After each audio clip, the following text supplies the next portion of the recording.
Daniel Varenen, bonjour. Bonjour. En tant que juriste, depuis quelque temps, on peut avertir nous qui le pays, pour servir aux propres mots, mais bascule dans une dictature concentrée, malgré qu'une constitution dit qu'il nous supposait un pays démocratique. Est-ce que vous êtes capable d'expliquer nous comment il est possible qu'il y ait une démocratie bascule dans une dictature en général? Oui, laissez-moi expliquer une définition de démocratie. Il dit, is a form of government in which the common people hold political power and can rule either directly or through elected representatives. Comment on trouve dans la définition là même, il dit, il y a deux formes de démocratie. Soit directly, ça veut dire démocratie directe, il y a un pays qui appelle ça pure democracy, ou bien through elected representatives, ce qui veut dire faire élection. La majorité des pays, ils faire élection. Ça veut dire qu'ils élire des représentants au Parlement. Et ça va un représentant au Parlement là, c'est supposé travailler dans l'intérêt des peuples. Parce que le Parlement là appartient à tous les peuples.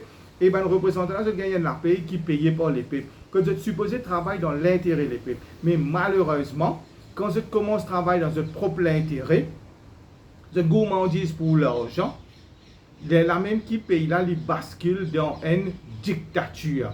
Et une fois qu'il rentre dans une dictature, il ne peut pas sortir jamais là-dedans. Il reste là-dedans. Il reste dans une dictature à jamais. Okay? Au cas de nous des avantages de nos systèmes de démocratie, c'est-à-dire une démocratie représentative? Oui, il y a plusieurs désavantages. Plusieurs désavantages là-dedans. Puis il n'y a aucun avantage. Il y a tous des avantages. Mais au cas de nous, une vingtaine de désavantages là-dedans. Premièrement, premier désavantage plus important, c'est power shift. Ce qui veut dire nous avons un transfer of power. Comment la définition là, il dit là-dedans, common people hold political power. Mais dans représentatif, qui fait, il prend ce pouvoir, il donne ça à ce représentant. Ça veut dire qu'il donne ça à ce politicien. Il donne ce premier ministre sa pouvoir là. Une fois qu'il donne sa pouvoir là, il perd sa pouvoir là. Il n'est plus un pouvoir au peuple. Les peuples, ils paient le pouvoir. Ils prennent ce pouvoir, ils donnent ça à un premier ministre. Et le premier ministre, qui a tout pouvoir, et il est capable de dominer les peuples. C'est ça qu'il nous dit, il fait transmettre ce pouvoir dans la main d'une personne. Maintenant, ce qui est dommage, disons comme à Maurice, nous avons des politiciens, des leaders de partis politiques, qui sont leaders de parti pendant 20 ans, 30 ans, 40 ans. Dans ce parti même, c'est déjà un dictateur. Mais maintenant, quand on donne ce pouvoir là, qui c'est pour faire? Il normal que c'est pour faire dictature. Parce que dans cette nature même, vous êtes un bon dictateur. Vous êtes même qui contrôle ce parti, même qui contrôle tout dans ce parti. Qui c'est là pour adhérer, qui c'est là pour aller, qui c'est là pour faire quoi, qui c'est là pour gagner un ticket, qui c'est là pour nominer. Vous êtes même qui décide tout. Les one-man show. C'est ça le plus grand danger. C'est quand vous prend au pouvoir, vous mettez ça dans la main une personne, et maintenant, vous prenez le pouvoir, quand il fait dominer avec vous, vous pas capable de faire non, parce que non, on n'est pas d'un côté. On finit par du tout. Deuxième, c'est que tout pouvoir, quand il est concentré dans la main d'une seule personne, vous trouvez que la démocratie finit diluée. Vous n'avez pas aucune démocratie, il y a une dictature. Maintenant, si sa premier ministre là, il a envie de faire la mafia, il a envie de faire un gang criminel, un escadron de la mort, il a envie de importer la drogue, un trafiquant de la drogue, c'est pas quoi, il est capable de faire lui. Parce qu'il y en a tout dans ce côté. La loi dans ce côté, la police dans ce côté, quand tout vient, tout pour lui-même. National Coast Guard, ce qui veut dire, lui-même qui contrôle tout, lui-même qui finit mettre ses représentants partout, il est capable de faire comment il a envie. Troisième, c'est que people are disregarded. Le premier ministre ou bien un ministre, ne sont pas answerable to the public. Ils font ce qu'ils ont envie, ils font un projet qu'ils ont envie. Ils ne sont pas answerable to the public. Parfois, ils mettent un speaker. Ça aussi, c'est même qui nommé dans ce côté même. C'est une amende la Constitution pour capable de mettre un speaker qui non élu.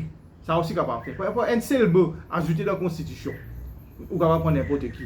Et ou capable de faire n'importe qui projet qui ont envie. Comment on fait trouver? Il fait un aéroport qui dépense 14 milliards, qui partit viser, un aéroport qui bon. Il fait un stade dans Côte d'Or, 6 milliards de qui partit nécessaire, parti viser un stade là pas servi. C'est un gaspillage d'argent. Il fait l'autoroute qui n'a pas côté pied montagne qui pas servi. L'argent public qui fait gaspiller. Et c'est pas accountable. Je peux non pour rembourser non. Ça c'est un troisième désavantage.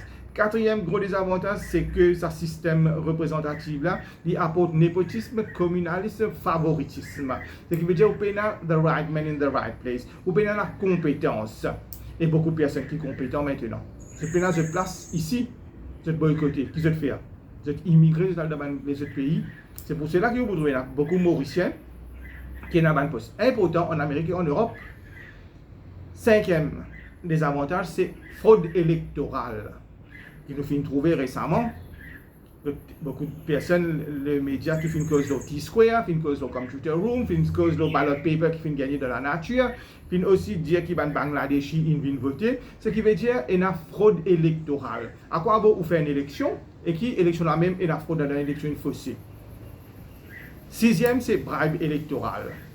To fool the people, vous gagnez un candidat dans l'élection qui vient promettre pour une éducation gratis, l'université gratis, pour donner laptop, pour donner grande bande taxi drivers, pour donner pension vieillesse, pour augmenter tout ça. Mais ça, c'est une bribe électorale pour acheter conscience et les peuples, ce qui veut dire facilement gagner une élection, quand vous servez l'argent public même pour financer, tu vas une bribe qui vous donner. Septièmement, les not and free and fair elections.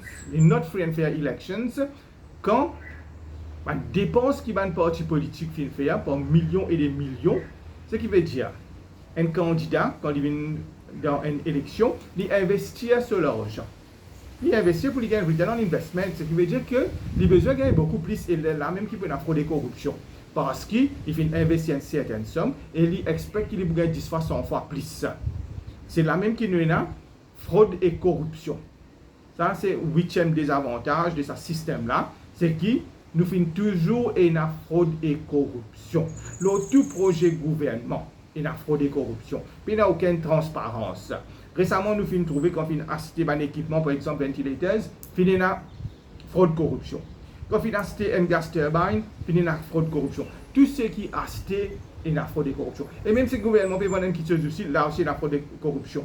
Nous avons dans les Moches Télécom, quand on vend un fil cuivre, fraude et corruption. Et même quand on prend loan, l'argent prêté, là aussi il y a commission à gagner. C'est pour cela qu'il nous trouvait qui nous, de l'extérieur, il arrive à 400 à 500 milliards. Parce que quand on prend l'eau, là aussi, il y a la commission qui passe. Neuvième désavantage, c'est qu'il y a une domination dans les peuples. Une fois qu'il y a un pouvoir, vous êtes capable de dominer, pouvoir dominant. Vous dominez les autres. Vous faites une souffrance, la pauvreté, l'injustice et aussi la frustration. Ce qui veut dire que vous vous retrouvez avec un peuple qui est frustré. Dixième désavantage, c'est divide and rule. Vous servez les peuples contre une partie de les peuples même. Soit par communaliste, soit par n'importe de quelle façon, et ça capable d'une bagarre raciale. Donc, beaucoup de places nous trouvent ça que divide and rule. Pour rester au pouvoir, divide and rule, ça veut dire monter une partie les peuples contre une autre partie. Onzième désavantage, c'est de boycotter les peuples là même. Parfois, c'est kill opponents. Parfois, vous tenez dire, une personne n'est pas d'accord avec quelque chose de gouvernement, il fait voice out, et après ça, il fait un beau par là. Ou bien vous êtes emprisonné, vous êtes subir une représailles. Deuxième désavantage, c'est waste of money, c'est un argent gaspillé quand vous faites élection. À mon prix, c'est pour l'indépendance jusqu'à maintenant, qui quantité d'élections qui nous fait faire, que ce soit élection générale, partielle, élection villageoise, municipale, tout ça, bonne élection qui fait faire, qui fait dépenser l'argent là, c'est énorme.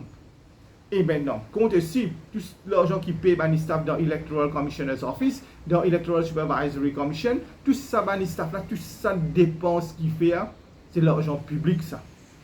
Imaginez quand c'était milliards fin dépensés avec cette institution là et avec cette élection qui nous fait faire, qui pas venant là, toute élection faussée, pas finir dans une élection qui fait faire depuis l'indépendance. Parce que partout nous finissons dans bribe électorale et nous finissons dans fraude et corruption, nous finissons aussi jusqu'à fraude électorale. Il fait Bangladesh chipoter. Ce qui veut dire, ça aussi, c'est une perte d'argent, un gaspillage d'argent quand nous pouvons faire élection. Maintenant, un autre gaspillage d'argent aussi, quand nous payons tous ces membres du Parlement là, et là, c'est les amis fait non yem. Les amis posent une question. Qui quantité de payer? Et qui quantité de fois nous finissons dans vacances parlementaires? Imaginez, un Parlement paye une personne autant d'argent qui siégeait seulement les mardis. En Angleterre, il siégeait tous les jours. Ici, seulement les mardis. Et là aussi, vacances parlementaires, parfois 4 mois, 5 mois. c'est un gaspillage d'argent qui paye parlementaire. Et pas, là, c'est pas fini. Et la pension parlementaire qui payait, ça agit pas milliard même là. 14e désavantage, c'est que nous avons un politicien qui, comment dire, c'est un prince, c'est le roi. Longtemps, la guerre, fin faire révolution pour tirer la famille royale. Mais si nous faisons remettre la famille royale, qui fait dynastie, nous mettons la famille royale encore. Mais la famille royale, normalement, elle domine la population. Pareil comment il était longtemps. Ça veut dire, au lieu de nous faire quelque chose de bien pour nous améliorer, nous faisons plus de détériorer. 15e désavantage, c'est une législation répressive qui nous est là. Par exemple, en 2008, nous finissons une labor laws, la loi contre travailleurs qui est sortie en 2008, qui est tout le syndicaliste qui critiquait, mais pas capable de faire non, parce que c'est pas le pouvoir. Quand on peut le pouvoir, pas capable de faire non, ça. Quand on tient le pouvoir, on donne, maintenant, je dis faire la loi contre travailleurs et pas capable de faire non. Je dis faire la législation qu'on a trouvée l'année dernière pour Covid Bill, que je n'ai pas d'accord, je dis faire. Ce qui veut dire que au Parlement, je suis capable de faire n'importe qui la loi, n'importe quoi. Puis, il y a non, pour dire, je reste tranquille. Même la loi contre lui, ici, il reste tranquille. Je passe par la loi, comment je donne le stimulus package, tout ça. J'ai envie de donner, passe la loi. J'ai envie de prendre l'argent dans une réserve, la banque de Maurice, je passe la loi, je fais. Personne n'est pas capable de dire non. Parce qu'il n'est pas capable de dire non, parce qu'il paye pour pouvoir, il tient pour pouvoir donner. Ce système-là, Dieu donne ton pouvoir. Puis quand il ne donne pas capable de faire non, il y a ce à part descendre au chemin, faire une marche pacifique, il n'y a pas une grande manœuvre. Ok? 16e désavantage, c'est que risque vient plus risque et misère vient plus misère avec ce système-là. Parce qu'il y a un gouvernement, quand il est là, il est normal pour favoriser le ruling class, ça veut dire 20%. Et working class, 80%, là, c'est pour défavoriser même ça. C'est même qui nous dit risque vient plus risque, misère vient plus misère. 17e désavantage, c'est que nous trouvons comme dire un one-man show. Dans ce système-là, et surtout le système qui nous a à Maurice que un leader, un parti, il là pendant 30 ans, 40 ans, ce qui veut dire qu'il est un one-man show et il est distant from the people.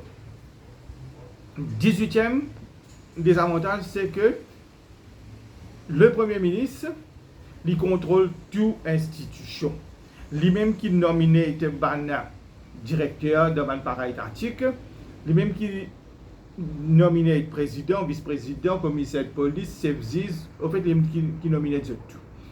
Directeur MBC, l'ICAC, FSI, STC, Bank of Mauritius, même dans la police, lui-même qui peut décider qui s'en a pour mettre commissaire de police. Malgré que section 71 de la Constitution dit que la police supposée indépendante, mais jamais il n'est pas capable indépendant parce que ce commissionnaire en police même, il est nominated by the Prime Minister et il dit où il a allégeance au Prime Minister. Il est redevable envers le Premier ministre. Ce qui veut dire, tout ça, il peut sous contrôle un Premier ministre. Ça même qui me dit qu'il y a une dictature concentrée. Quand tout pouvoir concentré dans la main, une seule personne, un Premier ministre, il met tout sur une marionnette, qui lui dicte tout, et the tout, yes man, the tout fait ce qu'il dit. Que ce soit dans National Coast Guard, dans NSS, SSU, là-dessous, le judiciaire, partout, c'est la même chose. 19e désavantage, c'est que il n'y a aucune possibilité pour remove un ministre. Pas capable de faire un ministre resign, pas capable de dismiss un ministre ou un premier ministre, parce qu'il n'y a aucune législation, pas fin de le peuple, ça pouvoir là pour lui capable de dismiss un premier ministre, un gouvernement, un ministre. Ce qui veut dire que le peuple n'a aucun pouvoir même. Aucun pouvoir lui là. Et 20e désavantage, c'est que no justice, no peace. Dans ce pays-là, quand peine à la justice, peine à la paix. C'est pour cela qu'il trouve la manifestation, il y a un meeting, il y a la marche, il y a tout, parce que le public là n'est pas d'accord, parce qu'il peine à la justice. Dans l'injustice, pas pour la paix. La paix, l'harmonie, pas pour okay? Dans les Raiden, je remercie vous. Et je voudrais que la prochaine fois, on cause un peu plus le fonctionnement avec l'avantage d'une démocratie directe et participative. Oui, parce qu'une démocratie directe et participative, il n'y a pas pour tout ça des avantages là. C'est le seul moyen qui nous capable vraiment de faire ça les peuples là, ils vivent en paix, en harmonie. Comme on dit, peace, justice, liberty, harmony. À ce moment-là, nous sommes capables de faire et nous faire bien. Nous sommes le seul qui peut faire ça. Si nous préparons bien, nous faisons une démocratie directe et nous faisons à la mauricienne, nous faisons une démocratie directe et participative, prenant en considération les spécificités qui sont à Maurice, la culture qui est à Maurice, tout ce qui est à Maurice, nous faisons dans nous façon de tailor-made une démocratie directe et participative, que tout le monde vive en paix, en harmonie, pas dans la pauvreté, pas dans la souffrance, pas dans l'injustice. Ça nous capable de faire. Mais vous avez une personne honnête, premièrement, de bonne volonté, qui a une compétence, qui a l'intelligence, qui a envie de faire quelque chose pour ce pays. Un vrai patriote.